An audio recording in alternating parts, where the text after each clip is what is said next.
I can show you some decks. Trashy, untuned, untested. Tell me, Looper, when was the last time you brewed and died?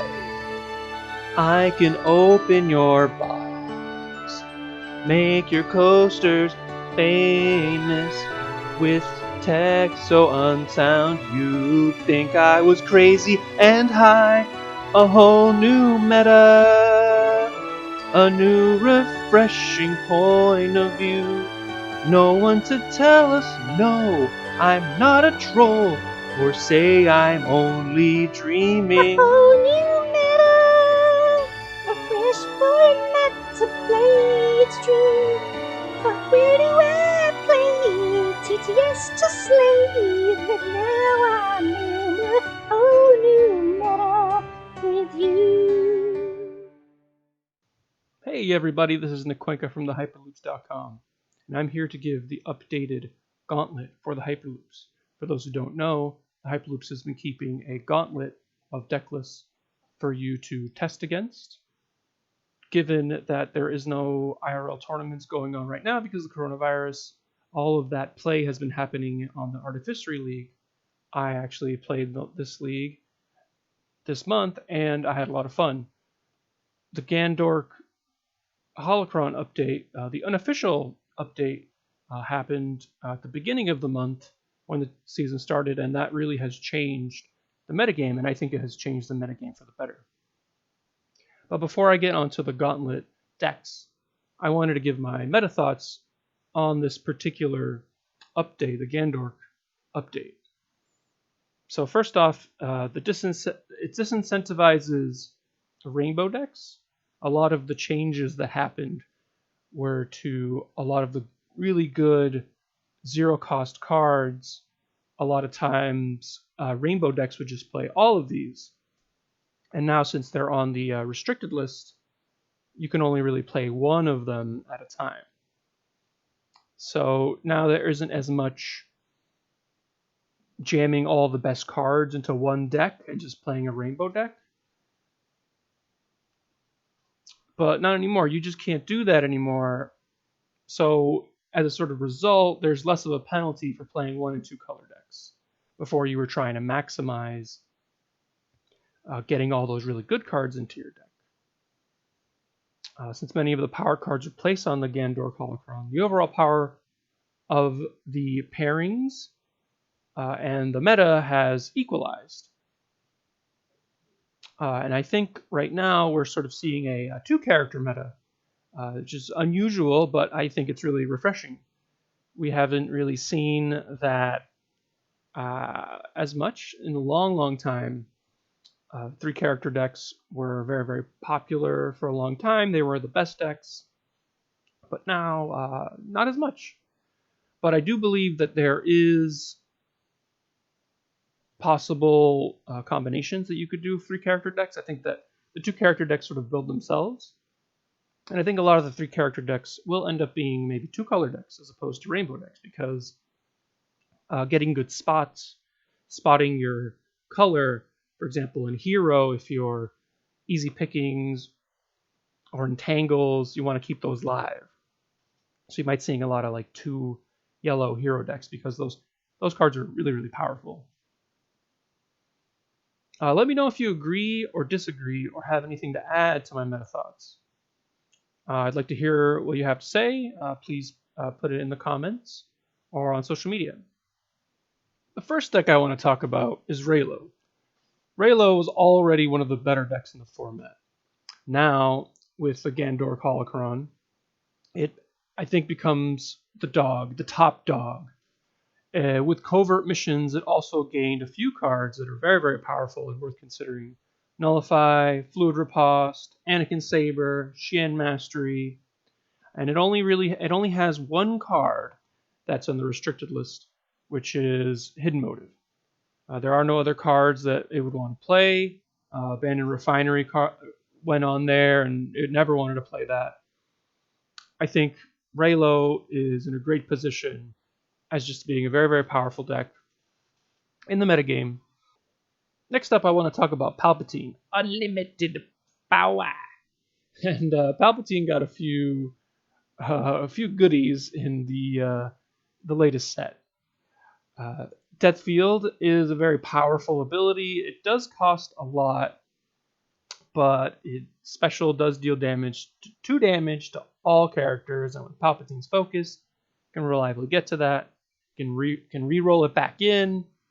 Death Field re-rolls itself back in. It just does a ton of damage, and definitely worth trying in that deck. Shan Mastery is also probably my favorite card of the set. I think it's really powerful, really good.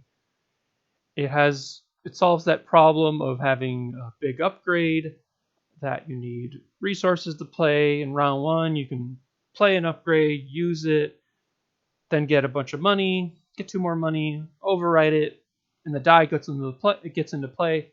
And the following turn, you'll just also get that die into play. Really good card. I can't imagine that Palpatine would want to play it.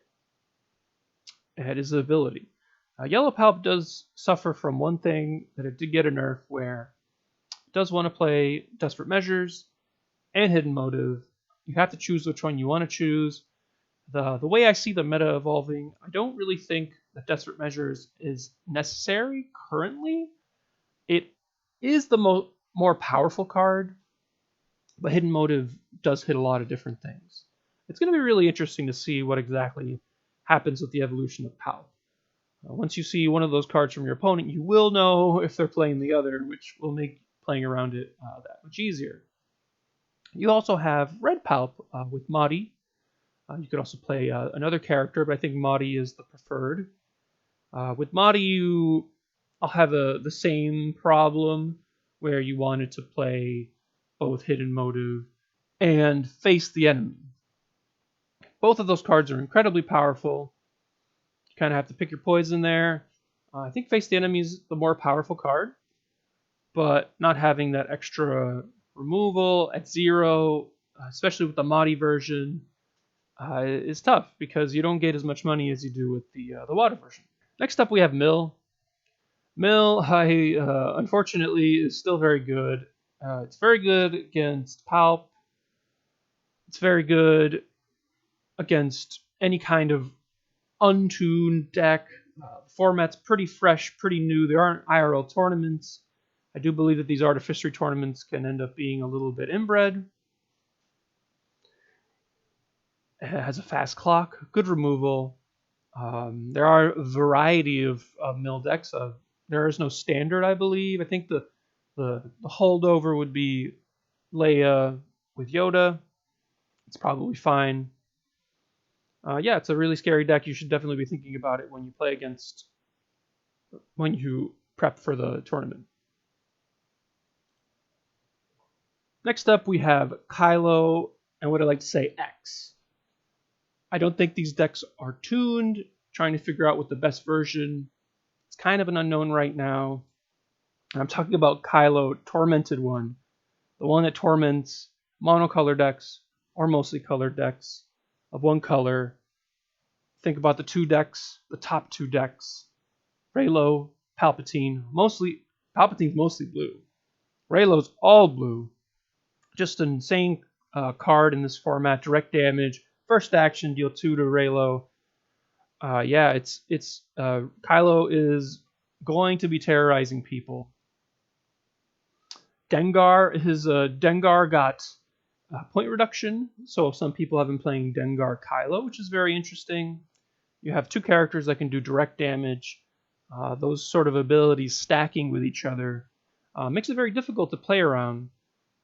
At the Artificery League, I played Dooku Kylo Rule of 2, which I found very good. I did very well with it. All I will say is that the following deck is it's really soft to the following deck, but it is very good against the top 2 decks. Mill, I haven't tested it yet, but I think it's going to be close.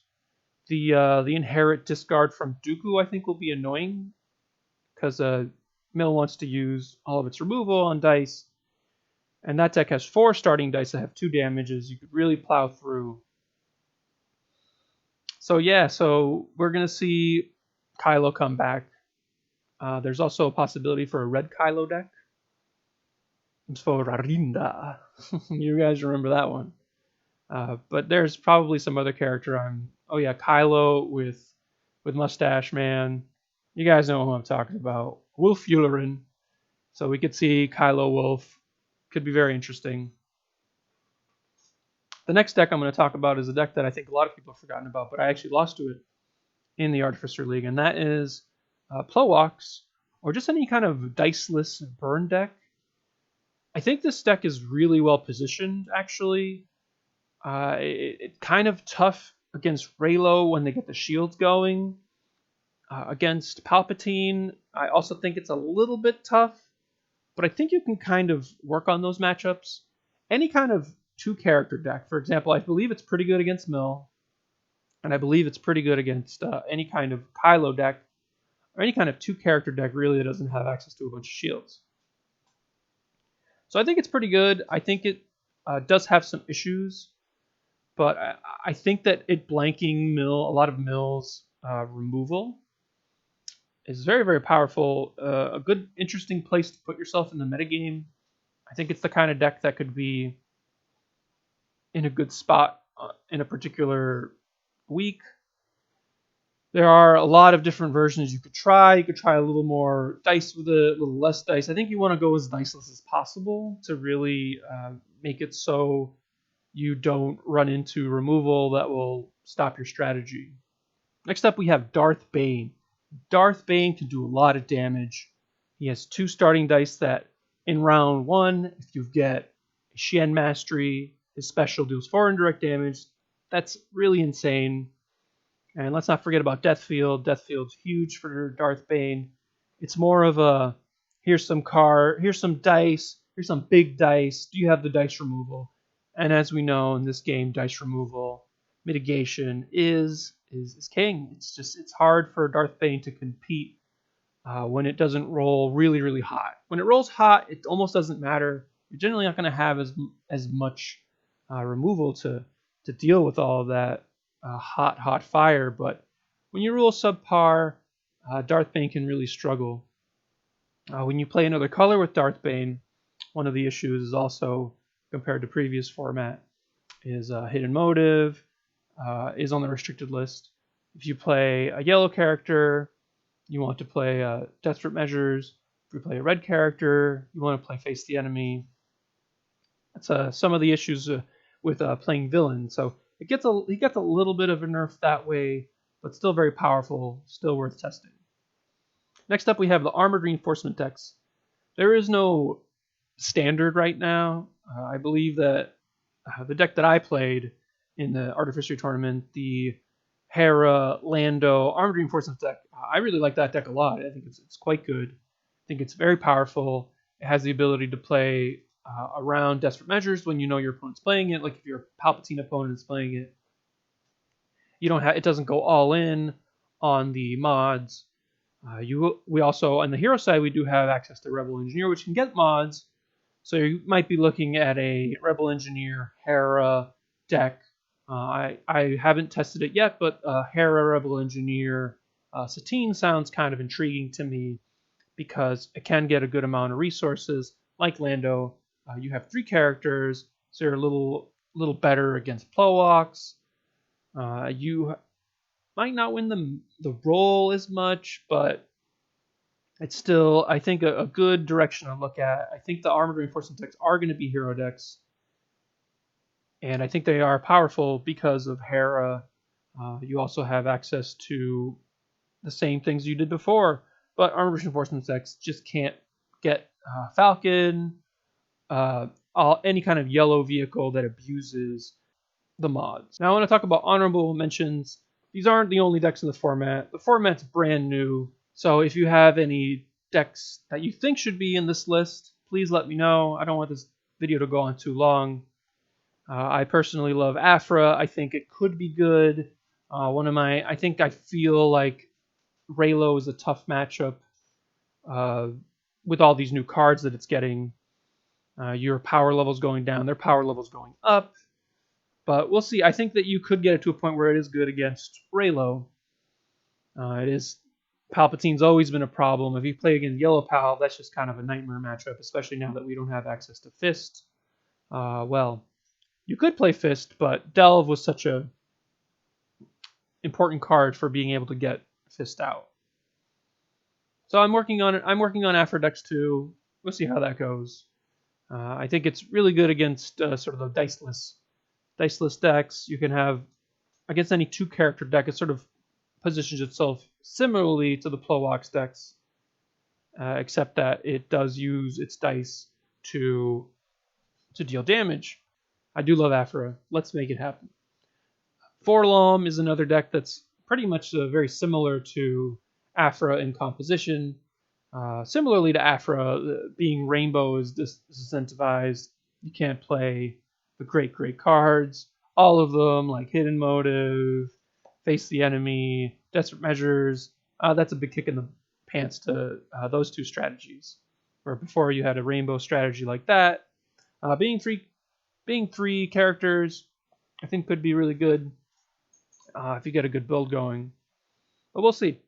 Still, just in the honorable mentions. Droids is another deck that, as Honestly Sarcastic put it, I'm the only guy playing droids right now, which is not true. I have played against a Chopper deck, a really interesting one. It was Chopper, Kanan, and Kashyyyk Warrior with a Verilus tribe, and it could protect its Chopper for quite a while. With Kanan, it did some sort of shenanigans, but Chopper has definitely been nerfed. He's not the droid he used to be. So I don't know. I feel like there has to be a C-3PO R2-D2 combo. I think that Honestly Sarcastic is going to work on that deck until he dies. We'll see. We'll see where it goes. Another thing that I've seen people play around with is long-term plan. The format has definitely slowed down. There isn't much action cheating. If you do play a 3-character deck, you could go longer. Long-term plan. So you can charge it up to 2. I think at 2 you just start, round 3 is when you start doing damage or discard or whatever your plan is. You could have a mill deck with long-term. I played against a long-term plan mill deck, and it was real annoying, actually. It was Leia with Santeca, and Leia would die, and then Santeca would have the discard sides, and when you have a long-term plan, you can make them discard 3 cards if you just charge it to 2. So, I don't know. Long-term plan does seem like a pretty powerful card when the format has slowed down. You can't get as obliterated like you could with the Trandoshans. Trandoshans in the Gandork Holocron did get a point increase. So now you can still do 2 Trandoshans and a Battle Droid if you want the same combination, but not being able to have both Desperate Measures and Face the Enemy, definitely a nerf as well. I think that Trandoshans could make an appearance in a different kind of deck, like as a support character to a 18 point cost character. But yeah, just let me know what you think about any other decks that I might have forgotten.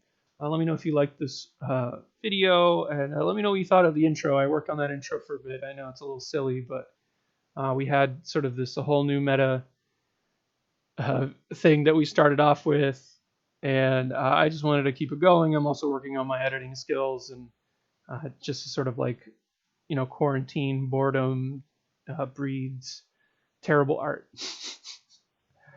But yeah, take care, and as always, may the rolls be with you. Thanks for watching. Please like and subscribe to show your support. If you want to become a patron, check out our Patreon. The link will be in the description. Thanks again.